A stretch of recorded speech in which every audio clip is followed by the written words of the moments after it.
하나님은 영이시니 예배하는 자가 영과 진리로 예배할지니라.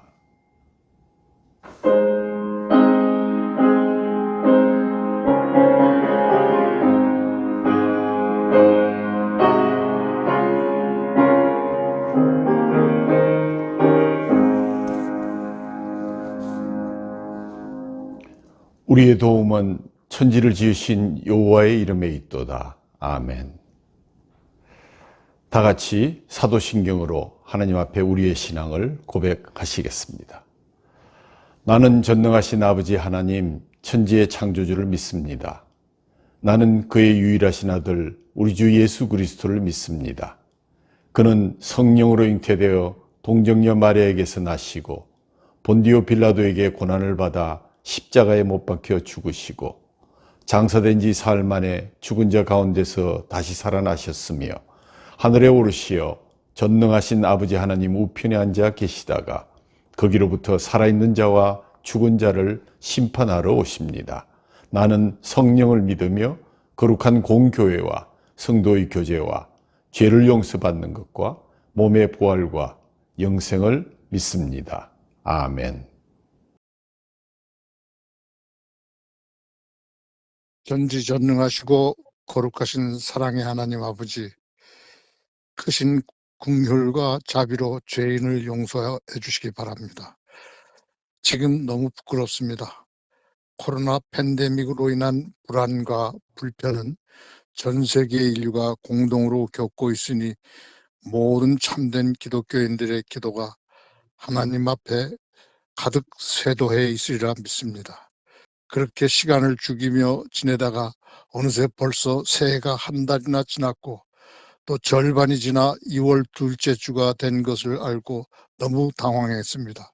그 경황에 또 은퇴 장로랍시고 성경 공부를 의무적으로 쫓기면서 매달리다가 겨우 주일 기도 순서가 된 것을 깨닫고서야 허겁지겁 대표 기도를 준비하는데 제가 그동안 얼마나 한심하게 시간을 죽이고 경건하지 못한 영혼으로 하나님 앞에 큰 죄를 범한 죄인이었는지 통렬히 자각하게 되었습니다.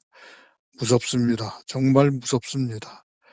앞으로 얼마나 더 살지 모르는 제가 가장 중요한 삶, 영생의 삶, 진실한 삶, 경건한 삶을 잊고 놓치면서 하물며 하나님의 말씀을 전하는 영화를 만들겠다고 떠버렸으니 죄가 너무 커서 두렵습니다. 오죽하면 성도들과 함께 기도를 드리는 이 시간에 거룩한 하나님 앞에 예의를 갖추지 못하고 개인적인 추한 내면을 주저리 고백하고 있겠습니까?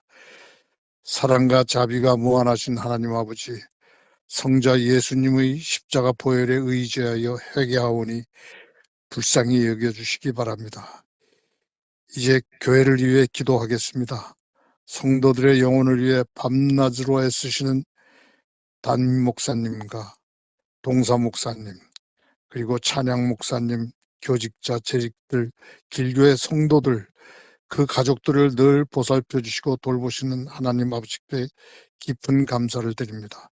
그들의 간절한 소망을 잘 아시는 아버지 하나님을 위시해 삼위일체의 성자 하나님, 성령 하나님의 전지전능하신 응답을 간절히 소망합니다. 이루어 주시옵소서. 또한 길교의 자매교회인 필리핀 다마스쿠스 유니온 처치와 워싱턴 한인 은혜교회, 세빛 명인 선교회, 가치밥 선교회, 한성 CBMC의 모든 기독인들의 공동체에 하나님의 은혜가 가득하기를 기도드립니다. 오늘 하나님의 말씀을 선포하시는 담임 목사님께 거룩한 기름 부어주셔서 말씀을 듣는 성도들의 영혼에 큰 울림으로 삶이 예배가 되는 축복이 이루어지게 하시고 예수님의 살과 피를 함께 나누는 성도들의 성찬 기념식으로 예수님과 하나가 되는 성도들의 큰 축복이 이루어지게 하시어 길가족 공동체의 모든 일원에게 성화의 승리와 은혜가 성취되고 누릴 수 있기를 영원토록 저희의 구주 되시는 예수 그리스도의 거룩하신 이름으로 감사하며 간절히 기도드립니다. 아멘.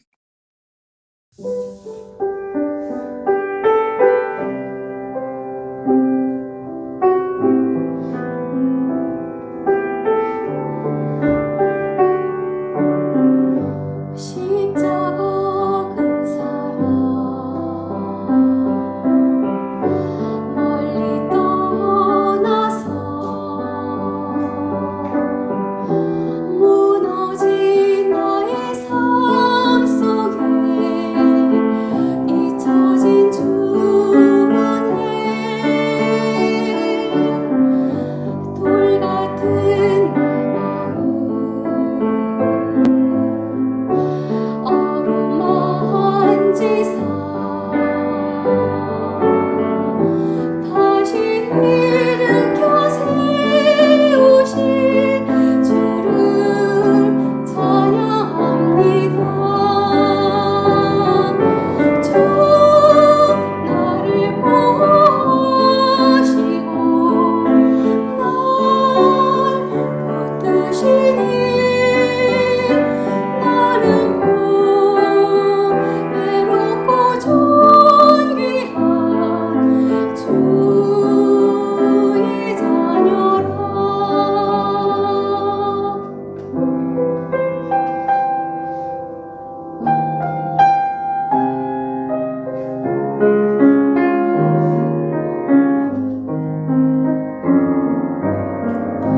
지나간 일들은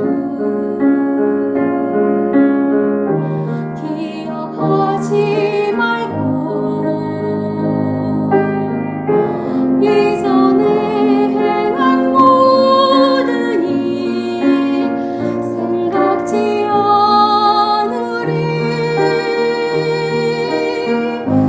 사막의 강물과 길을 내시는 주 내 안에 새를 행하신 주만 바라보리라.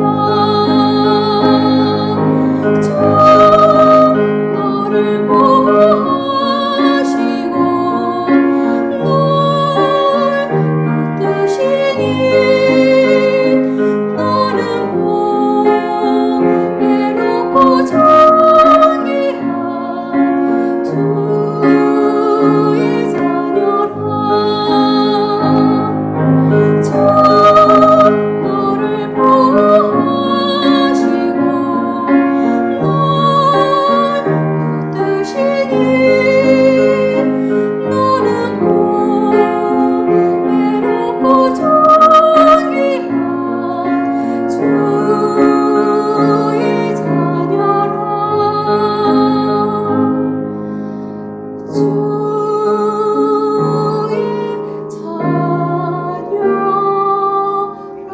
자녀라. 오늘 하나님께 주신 말씀은 고린도 후서 6장 1절에서부터 2절, 누가복음 7장 36절에서부터 50절을 봉독하겠습니다. 우리가 하나님께 함께 일하는 자로서 너희를 권하노니 하나님의 은혜를 헛되이 받지 말라. 이르시되 내가 은혜 베풀 때에 너에게 듣고 구원의 날이 너를 도왔다 하였으니 보라 지금은 은혜 받을 만한 때요 보라 지금은 구원의 날이로다. 한 바리새인이 예수께 자기와 함께 잡수시기를 청하니 이에 바리새인의 집에 들어와 앉으실 때에 그 동네에 죄를 지은 한 여자가 있어 예수께서 바리새인의 집에 앉아 계심을 알고 향후 담은 옥함을 가지고 와서 예수께서 뒤로 그 발 곁에 서서 울며 눈물로 그 발을 적시고 자기 머리털로 닦고 그 발에 입 맞추고 향유를 부으니 예수를 청한 바리새인이 그것을 보고 마음에 이르되 이 사람이 만일 선지자라며 자기를 만지는 이 여자가 누구며 어떠한 자 곧 죄인인 줄을 알았으리라 하거늘 예수께서 대답하여 이르시되 시몬아 내가 네게 이를 말이 있다 하시니 그가 이르되 선생님 말씀하소서. 이르시되 빚주는 사람에게 빚진 자의 둘이 있어 하나는 500데나리온을 졌고 하나는 50데나리온을 졌는데 갚을 길이 없으므로 둘 다 탕감하여 주었으니 둘 중에 누가 그를 더 사랑하겠느냐. 시몬이 대답하여 이르되 내 생각에는 많이 탕감함을 받는 자입니다. 이르시되 내 판단이 옳다 하시고 그 여자를 돌아보시며 시몬에게 이르시되 이 여자를 보느냐. 내가 내 집에 들어올 때 너는 내게 발 씻을 물도 주지 아니하였으되 이 여자는 눈물로 내 발을 적시고 그 머리털로 닦았으며 너는 내게 입맞추지 아니하였으되 그는 내가 돌아올 때부터 내 발에 입맞추기를 그치지 아니하였으며 너는 내 머리에 감람유도 붓지 아니하였으되 그는 향유를 내 발에 부었느니라. 이러므로 내가 말하노니 그의 많은 죄가 사하여졌도다. 이는 그의 사랑함이 많음이라. 사함을 받은 일이 적은 자는 적게 사랑하느니라. 이에 여자에게 이르시되 내 죄 사함을 받았느니라 하시니 함께 앉아있는 자들이 속으로 말하되 이가 누구기에 죄도 사하는가 하더라. 예수께서 여자에게 이르시되 내 믿음이 너를 구원하였으니 평안히 가라 하시니라. 아멘. 예, 사랑하는 성도 여러분, 설 명절 잘 보내셨는지요? 설이 되면 생각나는 동요가 있죠. 까치 설날은 어저께고요. 우리 설날은 오늘이래요. 고 윤거경 선생님이 1924년 일제강점기 때 사라져가는 우리의 전통을 아까워해서 만든 동요 설날이라고 합니다. 동요에 등장하는 까치의 설날에 대해서는 여러 가지 설이 내려오고 있지만 어저께로 등장하는 섣달, 금음날을 과거에 아치설로 불렀다는 해석이 가장 유력하게 정설로 여겨지고 있습니다. 굳이 무리하게 그것도 시류에 등달아서 이제 와서 일제가 정한 신정이 까치설이고 구정이 우리설이라는 그러한 주장이 있긴 합니다만 글쎄요, 너무 지나친 낯간지러운 그러한 해석이 아닐까 그런 생각을 해봅니다. 어쨌든 우리의 설 명절을 지키기 위해서 이런 아름다운 시와 동요를 우리에게 준 분에게 다시 한번 감사를 드리고요. 사진이 나오는 것은 1992년 실제로 설 차례를 지내던 모습의 사진을 시사저널에서 따왔습니다. 올해는 코로나19로 인해서 귀성을 억제하고 5인 이상의 집합을 금지하는 행정명령 등으로 인해서 귀성객이 약 3분의 1 정도가 줄었다고 합니다. 쇼핑몰마다 설 선물 세트가 가득 진열되어 있었고 사람들은 설레는 마음으로 설 연휴 계획을 구상하고 저마다 양손에 선물 세트를 들고 고향을 찾는 이들의 설렘도 얼마나 많았던지요. 그러나 그것도 이제 많이 줄어든 것 같습니다. 명절 연휴를 맞은 사람들은 평소 연락이 뜸한 지인들에게 전화를 하거나 또는 인사를 통해서 새해 복 많이 받으십시오 라는 덕담을 전하는 일도 빼놓지 않습니다. 좋은 덕담이긴 하지만 글쎄 곰곰이 생각해 보면 복은 누가 주는 것일까? 그 복을 서로 다 많이 받으면 누군가 복을 양보해야 될 터인데 하는 그런 생각도 하게 됩니다. 왜냐하면 복의 근원은 분명 하나님이시고 복 있는 사람은 하나님에 의해서 택함과 부르심을 받은 사람들이거늘 세상의 복은 그와는 좀 거리가 너무 있는 것 같아 보이기 때문입니다. 설이 지났지만 우리 서로 인사를 나누면 좋겠습니다. 복 있는 사람과 함께 예배해서 감사합니다. 복 있는 사람과 함께 예배하게 되어서 감사합니다. 오늘의 설교의 주제는 선물입니다. 여러분 받으신 선물 중에 제일 기억나는 선물은 어떤 것인가요? 어릴 적 꽃과 옷 얻어입고 고무신 가슴에 품고 자던 그런 생각하신 분들도 있을 테고, 또 사랑하는 사람으로부터 프로포즈로 받은 선물을 떠올리시는 분들도 있을 것입니다. 오늘 말씀드리는 선물은 선물을 받는 것도 참 좋지만 선물을 잘 하기도 쉽지는 않다 하는 그런 의미로 한번 주제를 잡아 보았습니다. 첫 번째 주제는 최고의 선물, 지금, the present.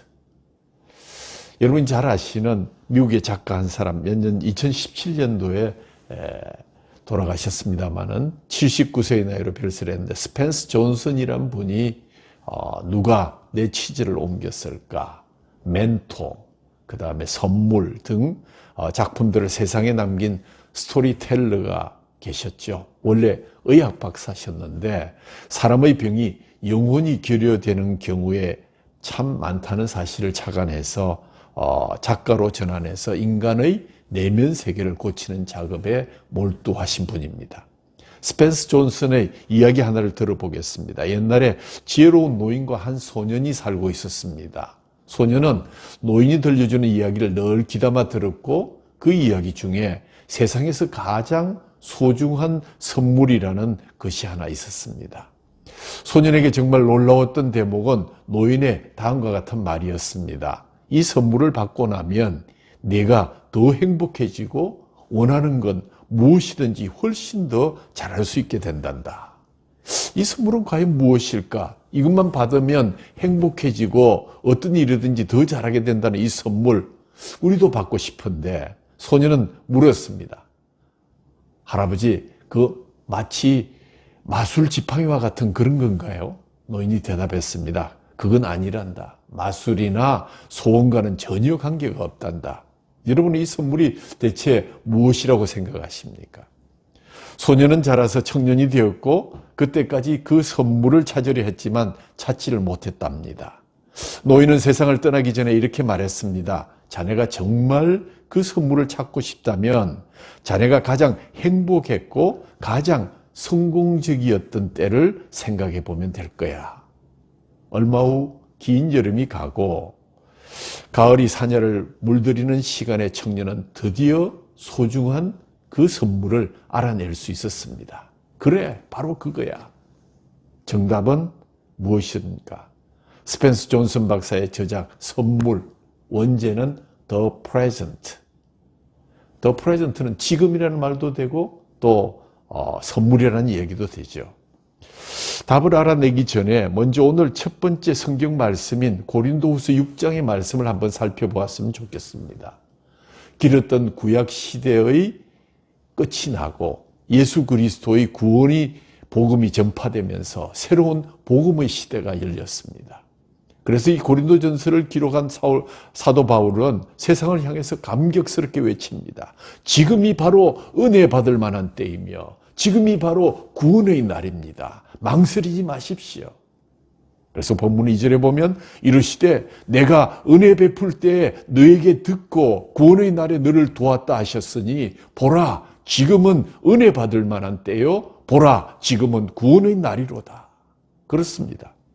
과거에 감추어져 있던 모든 것들이 환히 드러나는 은혜의 시간이 지금 우리 앞에 펼쳐져 있다고 사도는 선포하고 있는 것입니다. 우린 지금 은혜의 시대에 살고 있는 것이 분명합니다. 하나님께 감사드려야 될 첫 번째 조목이기도 합니다. 율법에 얽매여서 즉시 하나님의 벌을 받고 세상의 통제를 당해야 했던 날들이 다 지나가고 예수 그리스도로 인해서 사랑과 은혜의 시간을 살아가게 된 것입니다.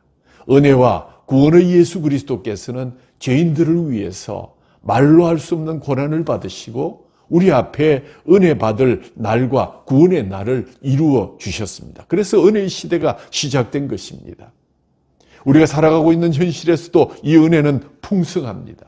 아직도 테러와 전쟁과 기아가 판을 치고 자유가 현격하게 제한되는 땅에 묻혀있는 사람들, 나라들도 많이 있습니다. 더구나 코로나 팬데믹으로 인해서 세계적인 요동을 겪고 있으며 난민의 숫자도 줄지 않고 계속 증가되고 있다고 합니다. 같은 민족이면서 핵무기를 통한 위협으로 상존하고 있는 북한의 외교적 경제적 고립으로 어려움을 겪고 있음을 들으면서 복음으로 통일될 날을 다시 한번 손꼽아 기다리며 기도하게 되는 것입니다. 통제국가들의 공통점은 신앙의 자유가 없다. 예수님께서 주신 은혜의 시대를 누리지 못한다. 이것이 바로 그들과의 차이라고 할 수가 있을 것입니다. 우리보다 물질적으로 더 풍요한 나라 가운데도 마약과 섹스와 총기, 사고가 판을 치고 그에 따라서 인간 정신이 황폐해져 가는 곳들이 얼마나 많은지요. 그런 국가들 역시 신앙이 느슨해지고 퇴보해 간다는 공통점이 나타나고 있음을 우리는 유심히 목도해야 할 것입니다. 우리도 다원주의와 인본주의의 위협으로 성경적 사상이 심각하게 도전을 받고 있는 나라에 살고 있습니다. 그리스도의 복음 시대가 언제까지나 항상 열려 있지는 않을 것입니다.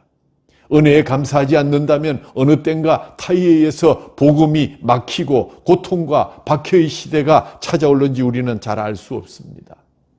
그리스도를 대적하는 세력이 진리의 말씀을 회방하며 반격의 기회를 노리고 있으면 몇 주간의 설교를 통해서도 우리는 확인할 수 있었습니다. 그러므로 지금이라는 선물이 참으로 중요한 선물로 우리에게 다가왔습니다. 굳이 톨스토이의 단편 3가지 의문을 떠올리지 않더라도 지금이라는 선물의 중요성은 거듭 강조해도 지나치지 않을 것입니다.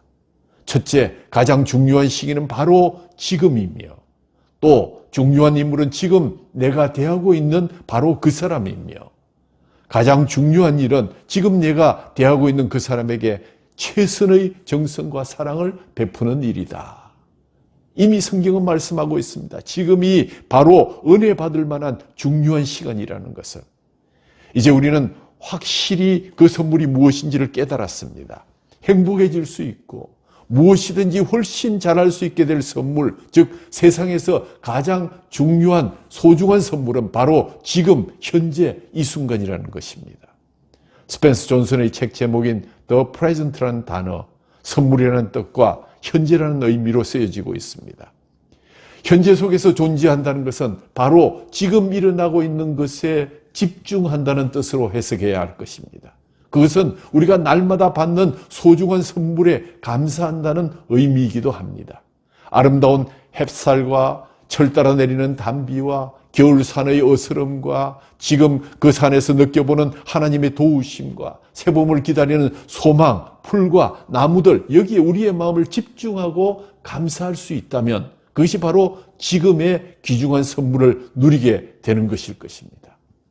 우리가 지금 비록 어려운 상황에 놓여 있고 추수가 풍성하지 못하다 해도 이 순간 옳은 것에 집중하여 감사하고 행복해진다면 이것이 바로 이 순간 지금의 귀중한 선물을 바르게 받고 있는 것입니다. 귀하게 여기고 값지게 은혜를 쓰면 되는 것입니다. 그런데 한 가지 문제가 있습니다.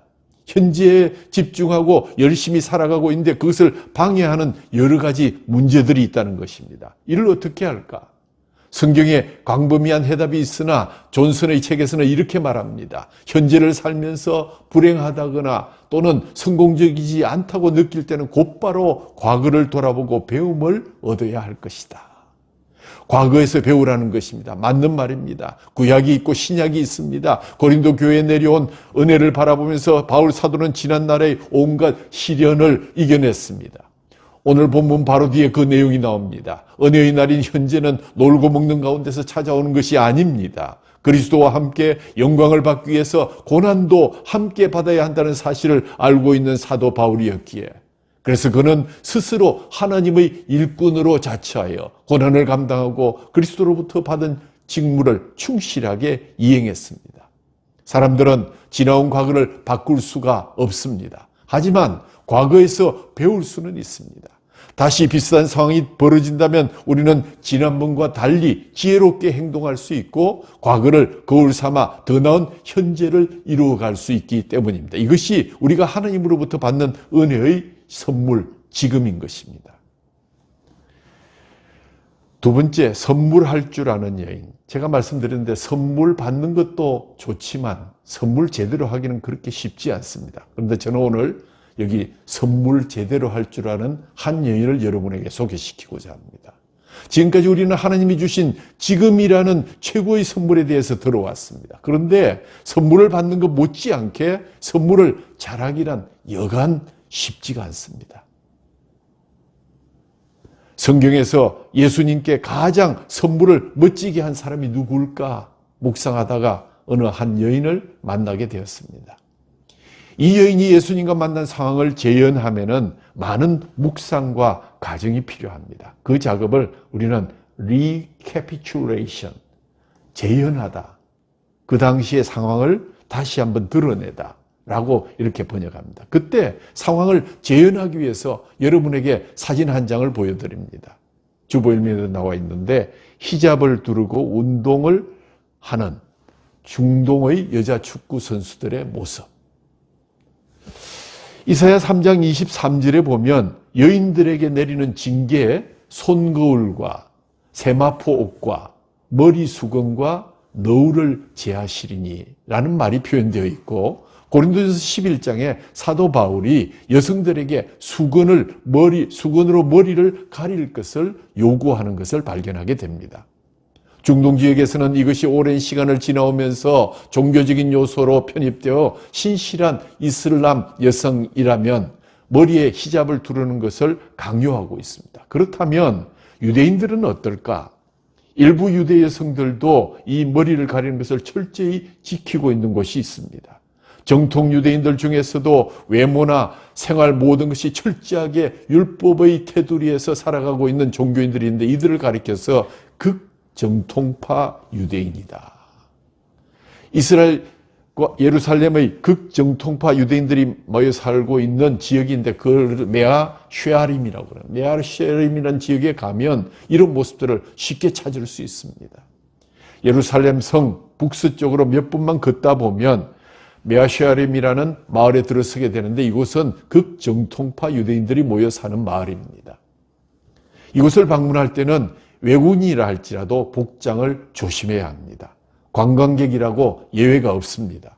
만일 관광객들이 짧은 옷을 입고 이것을 방문했다가는 험한 꼴을 당하기가 일쑤입니다. 심한 경우는 바지를 입은 여성에게도 위협을 가한다고 합니다. 그래서 마을 곳곳에는 정숙하지 못한 차림새를 한 여성은 들어갈 수 없습니다 하는 이런 경고문이 걸려져 있습니다. 이런 기준이 과거 이스라엘에서는 온 나라에 적용되는 불문율이었습니다. 그런 사회 속에서 살아가는 여성들의 삶이 얼마나 고단했겠습니까? 편협한 대우를 받으면서 정말 삶의 위기에 봉착할 때가 한두 번이 아니었을 것입니다. 당시의 여성들이 사회적 생활을 할 수 있는 문이 철저하게 닫혀있는 사회였기 때문에 외부로 노출된 여인의 부정적인 면들은 주로 성적인 부도덕으로 나타나곤 했습니다. 오늘 본문에 등장하는 주인공 여성도 죄인이라는 낙인이 찍힌 상태에서 등장하게 되었습니다. 이 여성도 아마 이전의 삶에서 성적인 실수나 또는 어려움을 저질렀고 매춘행위를 했던 그러한 여인일 가능성이 매우 높습니다. 우선 오늘의 본문의 상황을 제대로 이해하기 위해서 우리는 36절 말씀을 잘 이해할 필요가 있습니다. 한 바리새인이 예수께 자기와 함께 잡수시기를 청하니 이에 바리새인의 집에 들어가 앉으셨다. 간략한 기록이지만 원문을 보면 바리새인들 가운데 한 사람이 예수님을 초청했다. 그러니까 뒤에서 업무를 꾸미고 있는 바리새인들의 무리가 있었는데 한 사람이 나서서 예수님의 모욕을 주고자 하는 그런 계획을 앞장서서 진행하게 됐다. 왜냐하면 전통을 종종 무시하는 발언을 하는 한 젊은 친구가 자신을 선지자에 빗대어서 하신 말씀들과 대중들의 폭발적인 인기, 반응들을 통해서 바리새인들의 심기를 건드리기에 충분했다고 생각됩니다. 그들은 예수님에게 공개적인 망신을 주기 위해서 예수님을 식사자리에 초대했는데 이미 불순한 의도가 있었던 것을 예수님이 모르셨을 리가 없습니다. 근데 왜 예수님은 그것에 개의치 않고 그 식사자리에 참석하셨을까요? 그곳에 예수님이 꼭 만나야 할 한 여성이 있었기 때문입니다. 마치 예루살렘으로 가는 중에 사마리아의 한 여성을 만나야 했기에 의도적으로 사마리아를 통과해야겠다 하신 것과 같은 맥락으로 이해하면 틀림이 없을 것 같습니다. 36절 후반부에 단순하게 이에 바리새인의 집으로 들어가 앉으셨을 때라고 기록하고 있습니다. 여기서 앉는다는 얘기는 기대어 눕는다는 말입니다. 유대인들이 음식을 먹을 때는 여기 보이는 사진과 같이 자세를 이렇게 비스듬히 누워서 식사 자리에 기대어 눕기까지 일련의 이러한 절차를 거치게 됩니다. 이렇게 눕기 전에 먼저 고대 중근동에서 손님이 오면 제일 먼저 그 손님의 손과 발을 씻을 수 있는 물을 내어줘야 됩니다. 흙먼지가 날리는 환경에서 샌들을 신었던 발이 매우 지저분했기 때문에 들어누워서 먹으려면 손님이 씻을 수 있는 물을 내어와서 손과 발을 씻게 하는 것은 기본적인 예의였습니다. 손님이 손과 발을 씻은 다음 주인은 손님을 반갑게 맞이하는데 서로 입을 맞추는 인사인데 키스라기보다는 서로 볼을 어거지게 한두 번 정도 기본적으로 하는 중동의 정통 인사법이 있습니다. 중동에서는 그래서 인사가 참으로 중요합니다. 손님을 환영하는 마지막 순서로 올리브 오일을 제공하는데 머리에 올리브 기름을 바르는 것은 흙먼지로 뒤집어 쓴 머리에 윤기가 흐르게 하고 지친 심신을 풀어주는 또 항균 자극을 하는 그런 역할 때문에 많이 행해지고 있는 마지막 코스였습니다. 이 모든 것이 식전의 순서였고 이것을 마친 후에 손님은 식탁에 기대어서 누워서 식사를 시작할 수가 있었습니다. 주인은 손님에게 이런 것들을 제공함으로써 자신이 손님을 지금 환대하고 있으며 손님은 그런 환대를 받음으로써 자신의 체면을 유지할 수 있었던 것입니다. 그런데 오늘 본문에서 예수님을 초대한 바리새인은 이런 과정을 몽땅 생략했습니다. 그는 이런 과정을 의도적으로 생략함으로써 예수님을 공개적으로 망신을 주고자 했던 것으로 보여집니다.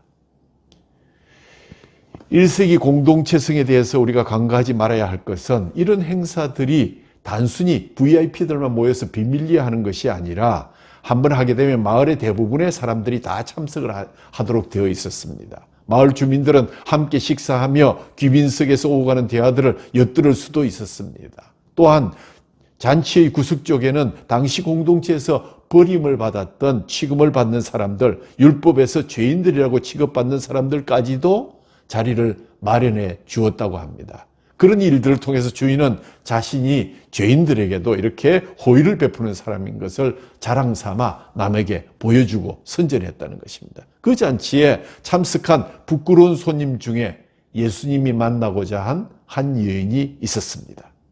그 여인은 어디서 갑자기 불쑥 등장한 여인이 아니라 이미 그 동네 사람들에게 잘 알려진 한 여인이었습니다. 그 동네에 죄를 지은 한 여자가 있어 예수께서 바리새인의 집에 앉아 계심을 알고 향유 담은 옥합을 가지고 왔다라고 37절에 기록하고 있습니다. 우리가 주목해야 할 것은 이 여인이 잔치에 참석하기 전부터 예수님을 잘 알고 있었고 예수님을 일부러 만나기 위해서 이 자리에 왔다는 것입니다. 중요한 것은 이 여인이 예수님의 메시지, 즉 죄인들을 부르시고 구원하러 오셨다는 메시지를 들었다는 것입니다. 그것은 예수님의 사역의 특징이자 전체적인 메시지이기 때문에 여인은 그 사실을 너무 감격하고 감사했고 할 수만 있다면 예수님을 한번 만나서 감사를 표하고 자신이 소유한 것 중 가장 귀한 향유 옥합을 그분에게 드리려 한 것입니다. 예수님 시대 당시에 향유를 담았던 유리병을 한번 보시면 좋겠습니다. 애초에 그녀는 향수를 향유를 예수님께 선물로 드려서 그것을 팔아서 하시는 사역에 사용할 수 있도록 하기 위해서 가져온 것으로 보입니다. 그런데 분위기가 심상치 않았습니다. 모든 과정을 지켜본 이 여인은 너무나도 충격을 받은 동시에 존귀한 선생님께서 바리새인과 같은 위선자들에게 자신과 같은 취급을 받는 것이 너무도 가슴이 아팠습니다. 하지만 자신은 할 수 있는 게 아무것도 없었습니다. 예수님 주변에는 그 마을의 유력자들로 가득했고 그녀는 그 사람들에게 말조차 걸 수 없는 형편이었습니다. 마음 같아서는 자신이 예수님의 발을 씻겨드리고 싶었지만 아무런 준비도 되지 않았습니다. 물도 없지요. 닦을 수건도 없지요. 올리브 오일도 없습니다. 그래서 그녀는 뜨거운 마음으로 지금 내가 무엇을 해야 할지를 찾기 시작했고, 그녀는 용기를 내어서 예수님께 다가갔고 예수님의 발을 만졌습니다. 그녀는 예수님의 발을 붙잡고 주체할 수 없는 눈물을 흘렸습니다. 예수님 발에 묻은 흙먼지들이 그녀의 눈물로 씻겨지고 있었습니다. 예수님의 발을 눈물로 씻어낸 그녀에게 발을 닦을 수건도 준비되어 있지 않았기 때문에 그녀는 갑자기 자신의 머리를 풀어 헤쳤습니다. 머리를 풀어 헤쳐진 그녀의 모습은 그곳에 있는 모든 사람들의 오해를 사기에 충분했습니다. 머리카락을 보면 행동이 다 타인들에게 부도덕한 모습으로 비춰졌기 때문입니다. 사람들은 저 여자가 여기까지 와서 또 저런 불경스러운 짓을 하는구나 하면서 비난했을 것입니다. 이미 예수님의 복음을 듣고 새로운 삶을 살고자 스스로 다짐했던 그 여인이 사람들 앞에서 머리카락을 드러내는 것은 다시는 떠올리기도 쉽지 않은 자신의 아픈 과거를 드러내는 것이었지만 그녀는 주저하지 않았습니다. 왜냐하면 그녀는 선물을 할 줄 아는 사람이었습니다. 내일을 위한답시고 오늘의 삶을 주님에게 인색하게 살아가는 사람이 있다면 그는 선물을 할 줄 모르는 어리석은 자일 것입니다. 여인은 자신이 처한 위치에서 주님을 위해 살 수 있는 것만을 생각했습니다. 물 대신에 눈물을 흘렸고 수건 대신에 자신의 머리카락을 이용해서 주님의 발을 씻겼습니다. 자신의 치부를 드러내면서까지 예수님의 발을 씻고자 했던 여인의 모습은 오늘날의 기독교인들이 무엇을 잃어버리고 살아가고 있는지를 극명하게 보여준 사건이라고 생각합니다. 마지막으로 그분의 머리에 발을 올리브 기름을 부어드리려고 했는데 그 역시 그녀에게는 없었습니다. 순간 그 여인은 예수님께 드리려고 챙겨왔던 향유를 생각해냈고 향유가 담긴 유리병의 윗부분을 깨뜨려서 예수님께 향유를 붓기 시작했습니다. 지금은 역사 속으로 사라져버린 이 향유는 당시에 매우 귀한 것이었고 한 병 가격이 노동자 1년치 연봉에 해당하는 그러한 가격이었다고 합니다. 이처럼 귀한 향유를 그녀는 주저없이 예수님께 부었습니다. 진한 향이 온 잔치석에 있는 상을 덮음과 동시에 모든 상황이 역전이 되고 말았습니다. 선물다운 선물을 한 여인 때문에 예수님이 식전 절차를 받지 못해서 수치를 당해야만 했던 상황에서 예수님께서 받으시는 모욕을 참을 수 없어서 시작된 이 여인의 행동은 결과적으로 모든 것을 바꾸어 놓고 말았습니다. 그녀는 그 어느 누구보다도 예수님을 영화로운 손님으로 높여드렸습니다. 여인이 드린 향유는 그녀의 헌신과 더불어 물질적 가치를 뛰어넘어서 최고의 선물이 된 것입니다. 여러분들도 주께 가지고 나온 것을 언제 어떻게 사용해야 할까 고민하셔야 됩니다. 늘 기회가 있는 것이 아닙니다. 적절한 타이밍을 놓치지 아니하고 헌신해서 선물할 줄 아는 그러한 성도들이 되시기를 주님의 이름으로 축원합니다. 그분이 우리에게 주신 최고의 선물인 은혜, 구원, 지금 이런 시간을 바꿔도 우두커니 눈치나 보면서 기다리고 서 있을 수는 없지 않습니까?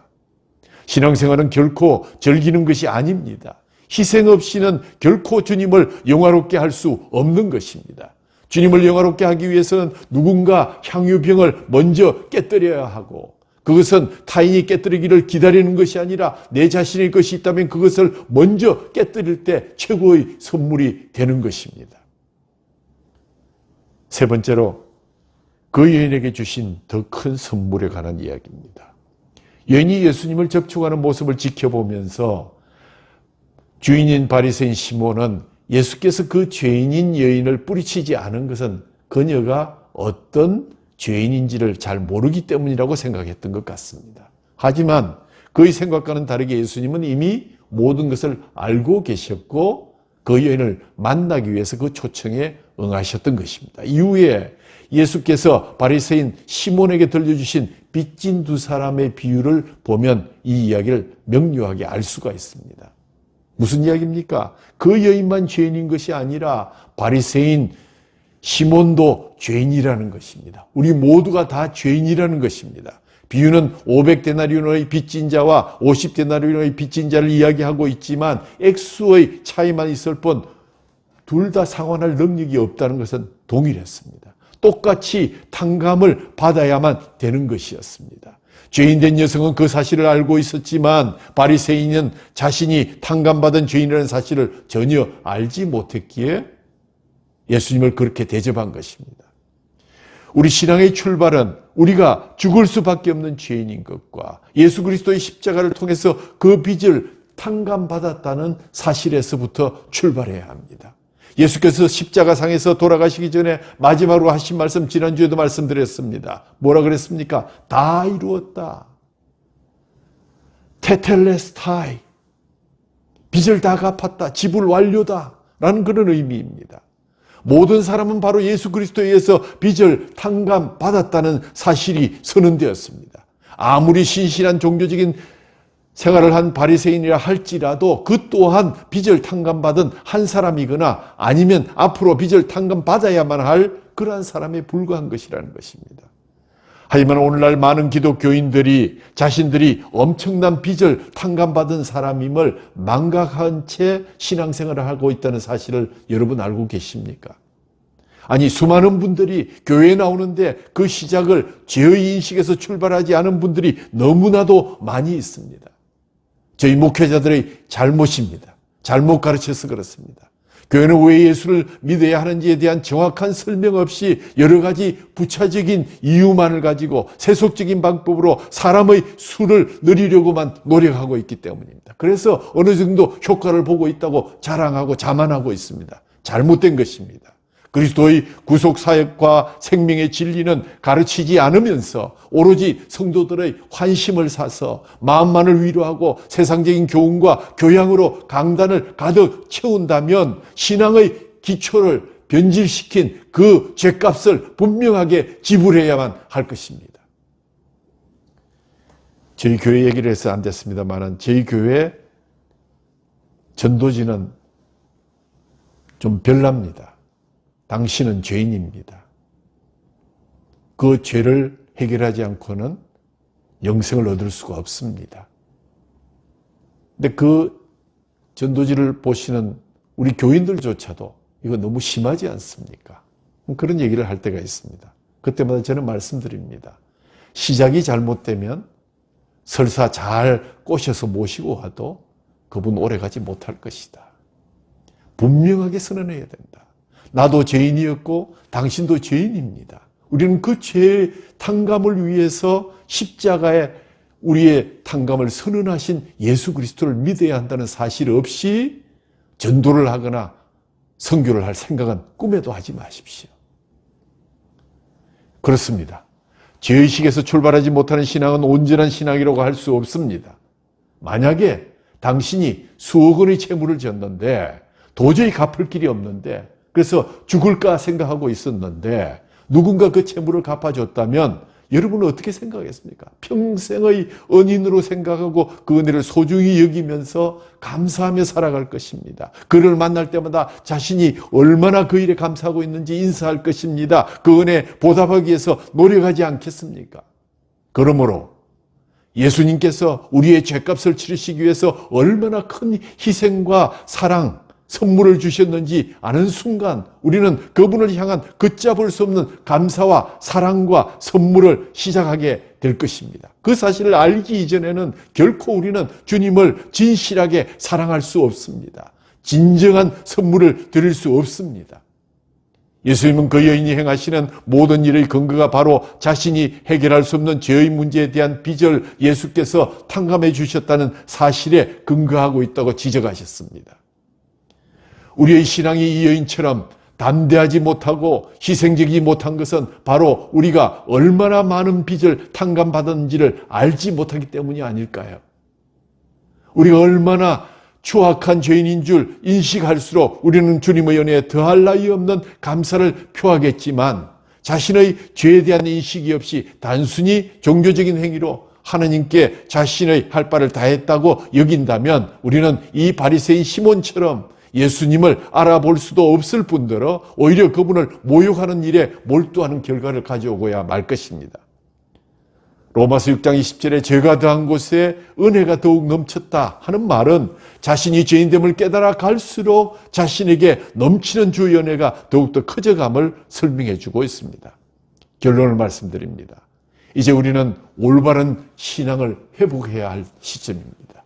그 출발점은 우리가 얼마나 추악한 죄인인지를 인식하고 얼마나 많은 빚을 주님으로부터 탕감받았다는 사실을 고백하는 데 있습니다.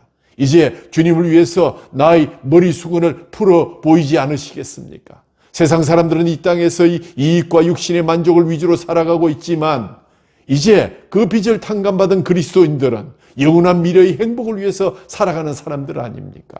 선물 가운데 가장 큰 것은 은혜와 구원의 기회인데 바로 지금이라는 선물을 우리에게 주셨습니다. 지금 이 은혜를 깨닫고 주님께 감사하며 나의 준비된 향유를 예수님께 붓고 나의 머리 수건을 풀어야 할 때입니다. 믿음으로 예배드리는 우리는 주님으로부터 이러한 말씀을 듣게 됩니다. 보라, 지금은 은혜를 받을 만한 때요. 보라, 지금은 구원의 날이로다. 내 죄사함을 받았느니라. 내 믿음이 너를 구원하였으니 평안히 가라. 하나님 아버지, 지금이라는 최고의 선물을 통해서 구원과 은혜의 기회를 주시니 참으로 감사합니다. 선물할 줄 아는 이 여인처럼 이미 주신 구원과 은혜를 감사하여 주님을 영화롭게 하는 선물의 타이밍을 놓치지 않고 최고의 선물을 드림으로 인해서 죄사함의 확신과 구원으로 인한 평강의 선물을 받는 우리 성도들이 다 될 수 있도록 은혜를 베풀어 주옵소서. 우리 주 예수 그리스도 이름으로 감사하며 기도하옵나이다. 아멘.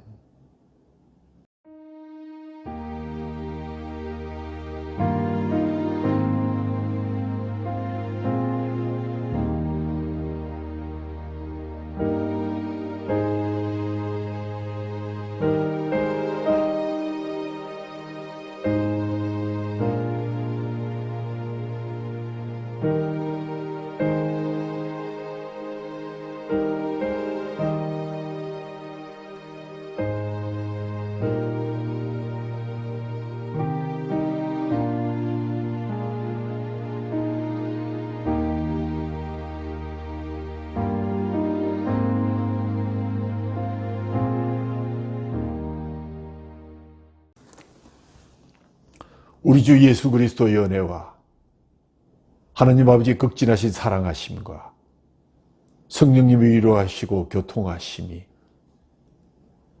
지금이라는 최고의 선물을 통해서 은혜와 구원의 선물을 받은 우리들, 이 여인처럼 지금 선물할 줄 아는 성도가 되어서 죄사함의 더 큰 선물로 주님으로부터 인정받는 성도들이 되기를 소원하는 사랑하는 길교의 성도들 머리 위에, 그들의 가정과 기업과 그들의 자녀들 위에, 저 북녘 땅에서 주님을 기다리고 있는 희년의 백성들 머리 위에, 그리고 우리 길교회와 유관된 모든 기관들의 사랑하는 성도들 머리 위에 지금부터 영원까지 함께 있을지어다.